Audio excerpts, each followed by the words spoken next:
നമ്മളൊരാളെ ഭയങ്കര ഡീപ്പായിട്ട് ഇഷ്ടപ്പെടുന്ന പോലെ തന്നെ നമുക്ക് ഭയങ്കര സ്ട്രോങ്ങർ ആയിട്ട് നിൽക്കാൻ പറ്റണം.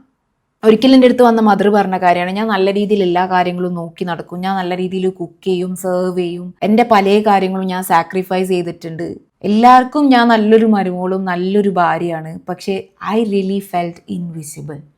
കാരണം എപ്പോഴൊക്കെ അവൾക്ക് നോ പറയണം തോന്നുന്ന സ്ഥലത്ത് പോലും അവൾ യെസ് മാത്രം പറഞ്ഞുകൊണ്ടിരിക്കുകയാണ്. എപ്പോഴൊക്കെ അവൾക്ക് ഗ്രോ ചെയ്യണം തോന്നുമ്പോഴും അവൾ അവളെ തന്നെ സ്ട്രിങ്ക് ആക്കിക്കൊണ്ടിരിക്കുകയാണ്.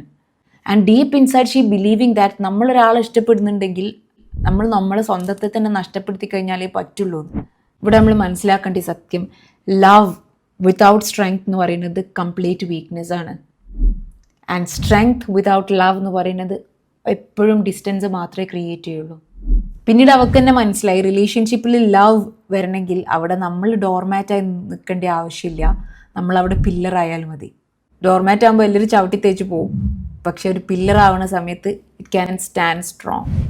ചെറിയ ചെറിയ സ്റ്റെപ്സ് ആയിട്ടാണ് അവൾ തുടങ്ങിയത്. അതായത് അവൾക്ക് പറ്റില്ലാത്ത കാര്യങ്ങൾ അവൾ പറയാൻ തുടങ്ങി, അവളുടെ ആവശ്യങ്ങൾ അവൾ പറയാൻ തുടങ്ങി, ഒരുപാട് കൈൻഡ്നെസ്സോട് കൂടി ബൗണ്ടറീസ് കമ്മ്യൂണിക്കേറ്റ് ചെയ്യാൻ തുടങ്ങി. അത് ശരിക്കും റിലേഷൻഷിപ്പിലെ ലവ് ഒന്നുകൂടി കൂടാനാണ് ഹെൽപ്പ് ചെയ്തത്.